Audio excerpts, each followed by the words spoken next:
Hi everyone, welcome to Animal Communication Adventures. My name's Nicole. I'm an animal communicator from Australia.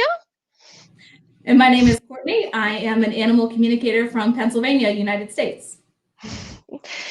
Thank you everyone for joining. We're going to chat about our beginnings today. So we're just going to sort of speak about how we started, how we got into this business, because it's quite weird that people are animal communicators.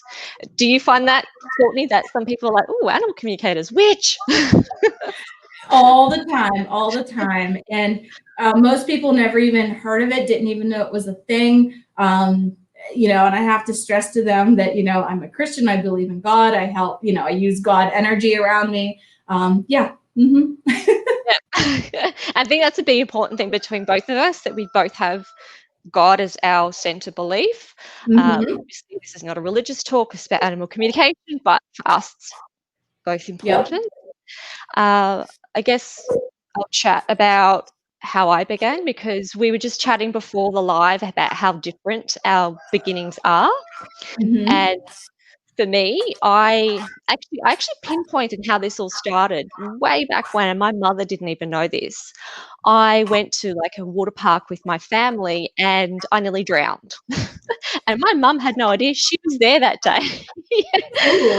Yeah, I just remember that actually. And I remember being in the bottom of the pool looking up, because my dad was meant to be looking after me, wasn't doing a very good job. And I remember being so calm and thinking, okay, I'm going to die. Like, I was young, but I had that acceptance. It was peaceful, it was calm. And I was like, I'm going to die. And then I was yanked out of the pool. From that point forward, as a child, that's when I started seeing spirits. So I would see these spirits come into my room, and in the beginning, you don't know what they are. You're kids, like you accept it. I'm like, oh, okay, hi. What are you doing? I remember that time. Yeah, it's so weird. I remember one time I was in bed and I saw my mum standing at the end of the bed, and I followed her out, and then she disappeared in the wall. And then I ran into her room and she was there. And that was sort of like started like, that's when I started realizing I'm seeing things. Mm-hmm. Not long after that, I got a cat. Her name is Elizabeth, Nicole Elizabeth. And this cat was, my mum paid $3 for this cat. She was the last cat. She was feisty. She beat up the other cat we got on the way home. Yeah, we have very similar personalities. And isn't it weird how you get animals that you need in life?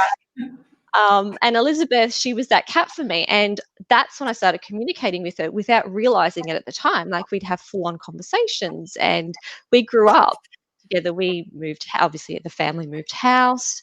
I would communicate with her when I was at school. I would sort of say, okay, I'm coming home now. And she would wait at the same spot every day near a highway. She'd never cross the highway, and she'd wait for me, and guaranteed she'd always come out of the bushes and she'd walk me home. She'd walk me to that spot going to school.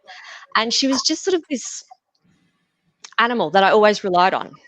Mm-hmm. And so so Elizabeth was my go-to. She actually taught me a lot about animal communication. Then I was also the kid that would find animals, or even as an adult, I'd find animals, or I'd just go for a walk and a dog would appear. It was to the point where I bought a microchip scanner because I was finding that many dogs.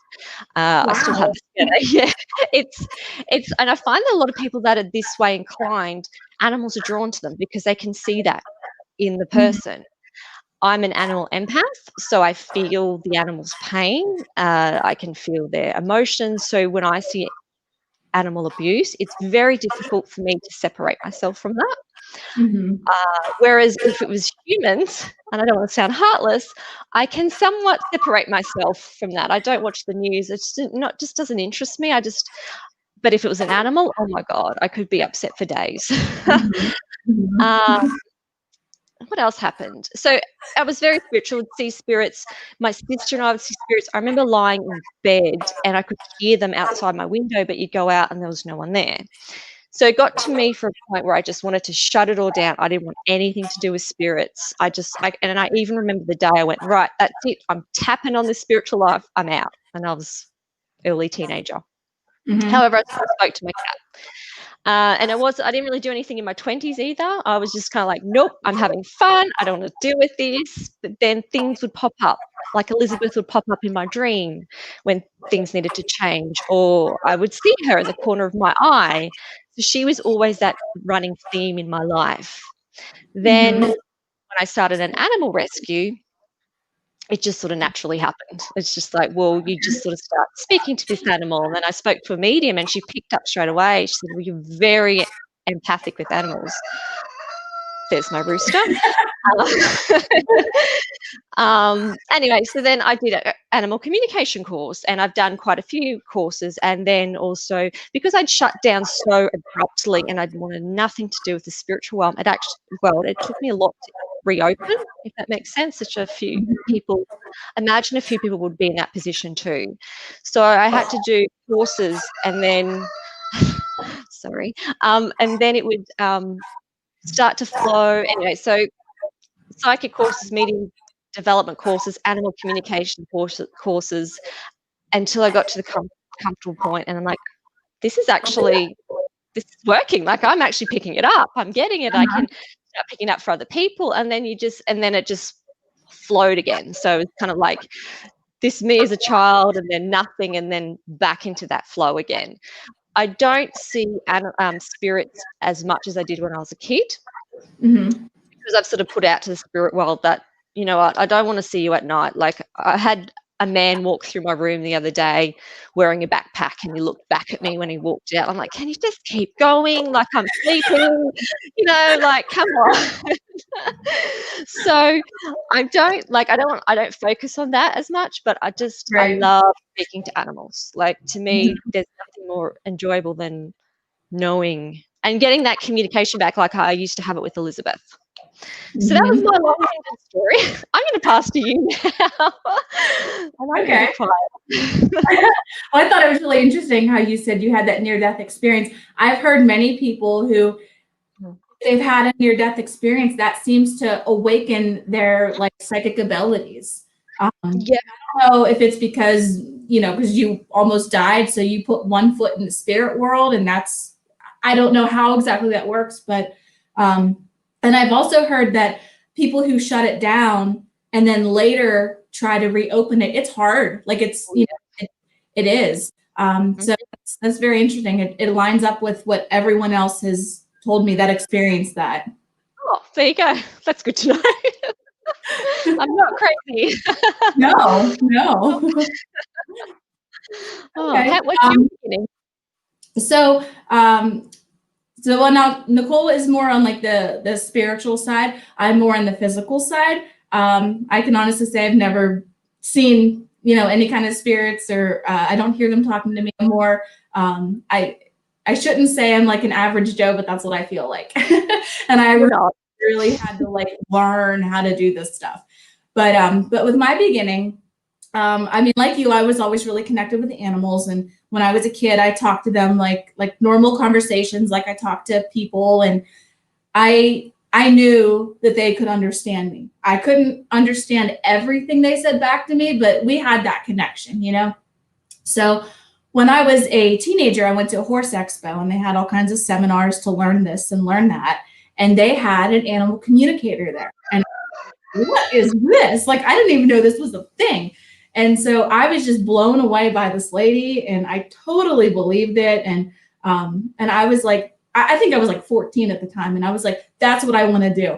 I want to be an animal communicator. That's my job. You know what I mean? But then I was like, but I can't do it like she does. Like, and then that, here comes the self-doubt. And I'm like, I don't really hear what they say back to me and all that. So I kind of forgot about it for many years. When I was in my early 20s, one of my barn cats, I've always been connected with all my animals, but the one cat that I had, his name was Melvin. And Melvin was a real clown. I could tell you so many stories about him and all that. Well, whenever like anyone would talk to me, he would always get jealous and want me to pay attention to him rather than talking to the person. So that's what happened. My mom was down in the barn. We were talking, and we were standing up, and he was at my feet, and I didn't hear anything. I didn't like feel him physically touch me. It was nothing like that. I had, I believe it's claircognizance, where you have the sense of knowing. I just had the strongest feeling that he wanted my attention. So I looked down and he was staring at me. His pupils were dilated. They were huge. And every time, and I learned that every time he was like trying to connect with me, his pupils were huge, you know, like, I don't know, that was like a sign. I don't know. But he, again, claircognizance, just sense of knowing. He wanted to jump up on my shoulder. And it was clear as day. Like I knew what he was saying. So I laughed and I said, okay, so this cat, I was standing up, he jumps from the ground onto my shoulder. That's not normal. Cats don't do that. And my mom, she was like, what the heck is that cat doing? And I laughed and I said, he asked for me to, you know, he asked if I could do that. And I said, yeah. And she's like, what are you talking about? And I just laughed and I was like, I guess that's just me and Melvin's thing. I don't know. And so that was like my first like big thing that I was open to. And Melvin, I mean, that was a while ago. He's passed on. He's definitely one of like my helpers with this. So after the experience with Melvin, it was like 10 years later when I was in my early 30s, I used to train horses. And this one, it was a client's horse. She had been abused by previous trainers. She had just had a really bad past. I was, you know, getting her over a lot of demons and we were making a lot of progress. When I exercised her on the ground and she was cantering, she was fine with her saddle. When I rode her at the canter, it was a total rodeo. Like, wow. Not fun, you know?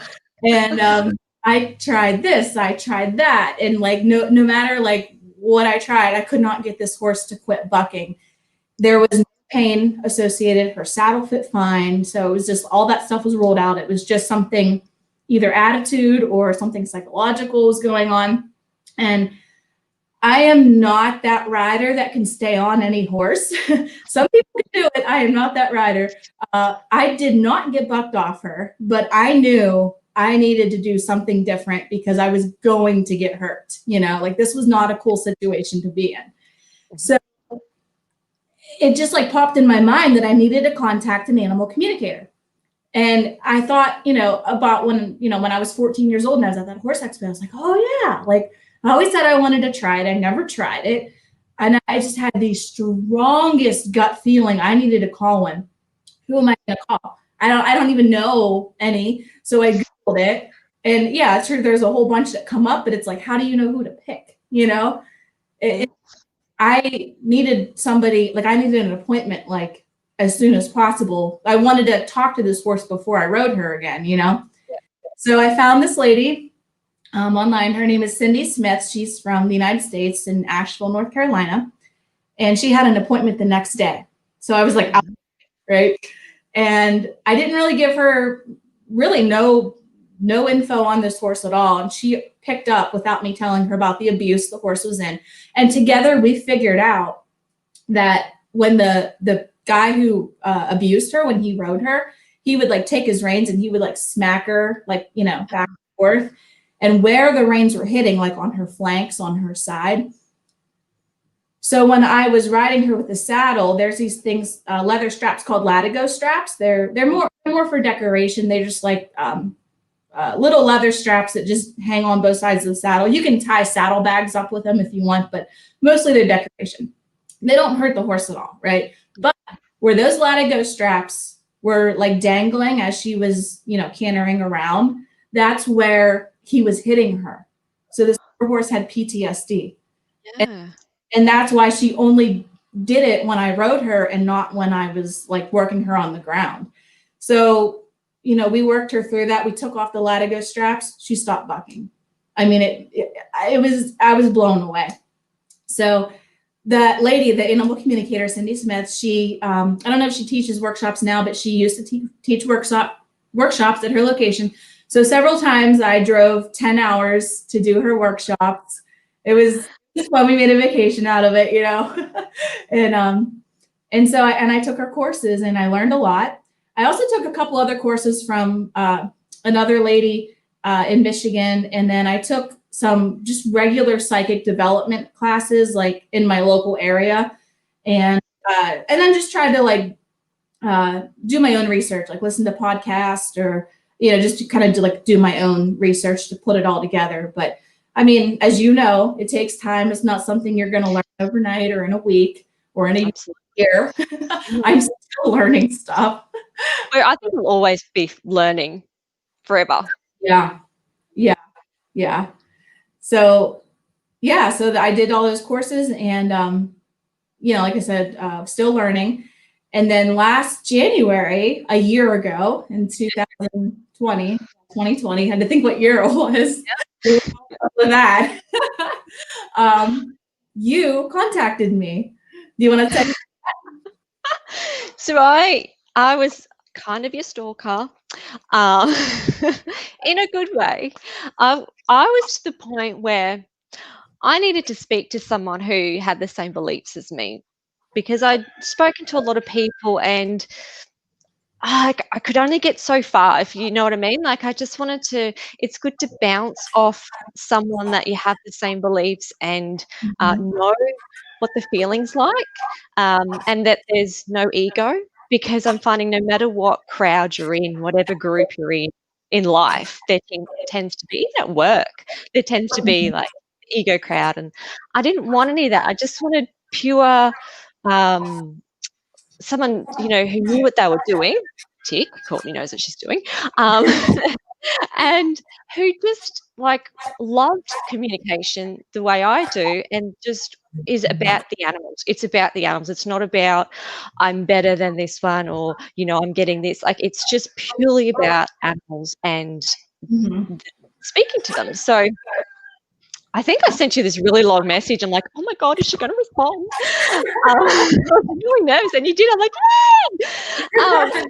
And then I think, like, lately we speak nearly every day, because it's there's always something to speak about. Like, it's just it's been so good to have someone to bounce off, and if I'm having a moment, because I still sometimes struggle with self-doubt, and Courtney knows when I am, because I'm like, oh my God, and or when something doesn't go, or when we're waiting to hear a response, sometimes that can really be hard for us. So it's good just to have someone there. And I think people that do this, that care the way we do about how the communication comes out, and care that we get the right message for the animal, it's good to have someone to bounce off. And I think you need it. You need that support, I think.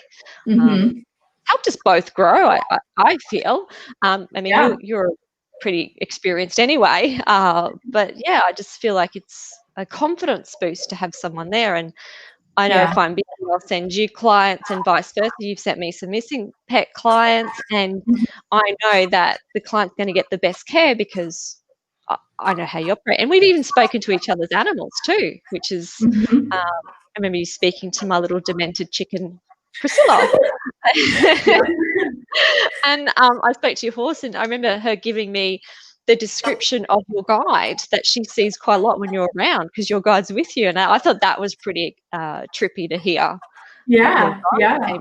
So it's amazing what comes through and how spirit orchestrates it, because I fully believe that I don't believe in coincidences as such.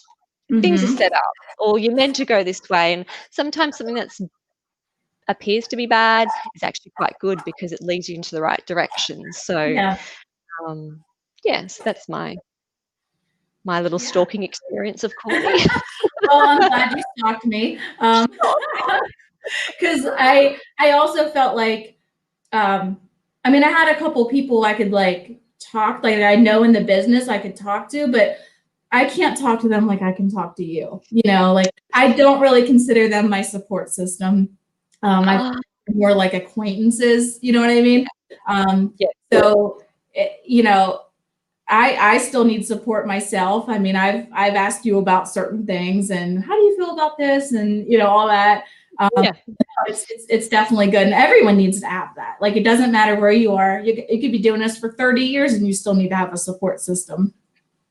I agree. And if you're to the point where this is the other thing too, like if you're to the point where it's just so routine, it's like, oh, another animal, then you shouldn't be doing it. Like I think everyone Yeah. should be amazed by the process. And Mhm. I limit myself on how many clients per week purely because I don't want it to become routine. I want Yeah. it to be, I don't know. I love it. That's Uh-huh. both of us, I guess. We both love it. And how good Yeah. is it when you speak to a pet and things change and like Yeah.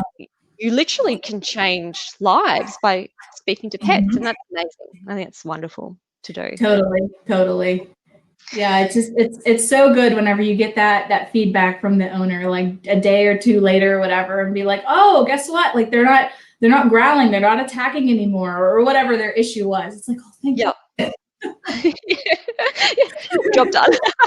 Yeah, Yeah, yeah. but then too, sometimes, like as we know with our own pets, sometimes you don't get a reaction straight away, but then it's a slower reaction, or Mhm. 'cause we both do healing, some sort of healing modality, and I know with me, I had someone do a healing session on me, and it took me a good 6 months to really accept the healing.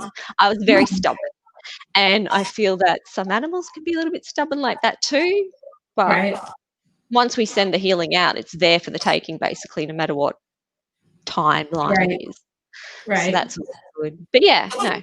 Sorry, I'm rambling. I have a habit of rambling. It's okay. That's okay. But Oh, dear. yeah, but everyone has their own paths, their own journeys, their own beginnings. I mean, if you talk to 10 different communicators, you'll get 10 different beginning stories. And and as we always say, don't compare yourself to anyone else. Um, you know, you just have to recognize what's happening, and you have Mm, to, take that step, and whether it's you want to just get a reading for your animal, or maybe you want to take the step as learning how to do this yourself. You just the first step is just recognizing that this is a thing, and yeah, that you can do it. So yeah. um, And we're both gonna be well, you have already been doing some teaching, but we're both gonna mhm. be doing courses in March this year. Yeah, I mean, like we were talking before, we don't actually have dates yet, but we will right, be doing, right. and they'll be like through Zoom or StreamYard or Is something, yeah, something remote. Yeah. yeah, I do with classes like where I live, like my area. But I have so many people who don't live where I live. So yeah, definitely gotta jump on the Zoom bandwagon. yeah, I feel you. I live in the middle of nowhere, so but yeah, no, I think Courtney's a very good teacher, and Courtney's very, all the Claires by name, whereas I have to still like I know what they do, but then I have to look them up to know the name because I can be very wishy-washy that way. Like I know how to explain it, but I don't know the technical terms, whereas you're all over that because Man, you are a sometimes I trainer. have to think. But yeah, and we teach you how we do it, but then also you have to find your own way to do it. It's not like you Yeah. have to do it this way. There's no hard and fast rules. It's spirit. You do it how you need to Hmm. do it. So, Right. mm, That's why, both of us had so many different teachers or courses that we took. Like we didn't just rely on one. I mean, that's it is right. good to have like a good main teacher, that you really jive with, but Yeah, you also should, explore other things, because you're going to learn things from everybody.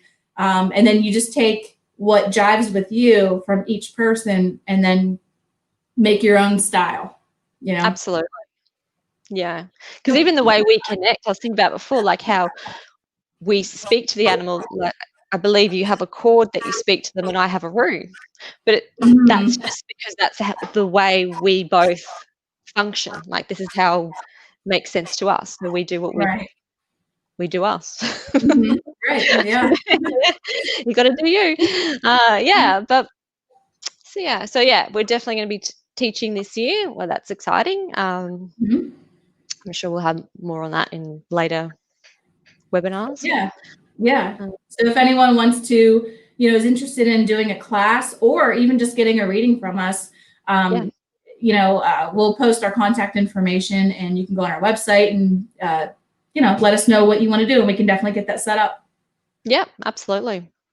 And I think it's probably a good time to speak to everyone and ask them what sort of topics they want us to talk about going forward. Like, we have some topics that we feel that everyone will benefit from, but we want people to tell us which one they want us to speak about first. So let me have a look through what we've got. So one that we could talk about is emotional relationships with animals, obviously. Sorry, I'm looking at my notes, looking, where am I? Okay. Feel free to jump in, because that's it. Emotional relationships. This is how we explain different. You don't have to have a touchy feely emotional relationship with animal, but an emotional relationship. So the difference between that. What's the next one? How the owners can actually tell their pets to misbehave. You've experienced that, and how to get around it. And I think this is one that's close to your heart, Courtney, helping rescue animals move forward. Yep, dealing with that right now. Yeah, of course. How's she going? So far, so good. Yeah, you got this nailed. How an owner's emotions can affect the pet in a bad way. So not everyone realizes they're doing this, and a lot of the times no one really knows that they're doing this. This is what we do. We communicate. What's the next one? And how to get the most out of a session with an animal communicator. That's a very important. Yeah, I mean, if you're paying money, you want to make sure you're getting the best out of that communicator and work together. Because you brought this up actually with the animal communicator when you were training a horse, and you worked together and you got the solutions. I think that's really important. So yep. Yeah, I think that's our beginnings. Yeah. We don't want to keep these too long. We just want to keep, what do we say? Housework sort of worthy time, so you can put it on and listen to it. I know I do. Right. Yep. Definitely. But yeah, so I guess we'll advertise more, like the next topic. If you let us know what topic you want to talk about next time, we'll then advertise and let you know when we're going to go live next time as well. And we'll happily discuss things that need to be spoken about and our experiences. And yeah, anything else you want to add? No, that's good. And I think you said this. If anyone has a different topic that they want us to cover, let us know. Like, we're open to anything. So we're doing this for your benefit, for the viewers' benefit, and we just want to help educate everyone from a communicator standpoint. Yeah, absolutely. So yeah, I guess that's a wrap. Okay. Yep. So we'll speak to you in the future, and that's bye from us. Bye. See ya.